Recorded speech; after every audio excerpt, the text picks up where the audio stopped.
مشرقی شام میں امریکہ نے کیے حملے، مزاحمتی تنظیموں نے دیا سخت جواب۔ غزہ میں جاری جنگ کی آنچ اب دھیرے دھیرے خطے کو سلگانے لگی ہے۔ عراق اور شام میں امریکہ کے غیر قانونی فوجی اڈوں پر مزاحمتی تنظیموں کے لگاتار حملوں کے بعد اب امریکہ نے بھی مشرقی شام میں کئی ٹھکانوں پر ہوائی حملے کیے، جس کے جواب میں مزاحمتی تنظیموں نے عراق سے لے کر شام تک امریکہ کے کئی حساس ٹھکانوں کو میزائل حملوں کا نشانہ بنایا۔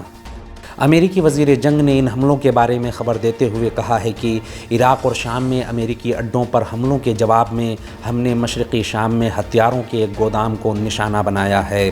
الجزیرہ کے مطابق امریکی وزیر جنگ نے کہا کہ اس فضائی حملے میں 2 F-15 لڑاکا طیاروں کا استعمال کیا گیا۔ انہوں نے کہا کہ ہم دیگر اقدامات کر کے اپنی افواج اور تنصیبات کا دفاع کرنے کے لیے تیار ہیں۔ وہیں علاقائی مزاحمتی تنظیموں نے اپنے علاقے میں امریکہ کے غیر قانونی اور دہشت گردانہ اقدام کا منہ توڑ جواب دیتے ہوئے شام کے العمر آئل فیلڈ میں واقع امریکی اڈے پر 6 میزائل داغے، جبکہ عراق کے کردستان میں بھی امریکی اڈے کو حملوں کا نشانہ بنایا گیا۔ عراق میں اسلامی مزاحمت الاقصی طوفان آپریشن کے بعد غزہ پٹی پر صہیونی حکومت کی مسلسل وحشیانہ بمباری کے جواب میں عراق اور شام میں امریکی اڈوں کو نشانہ بنا رہی ہے۔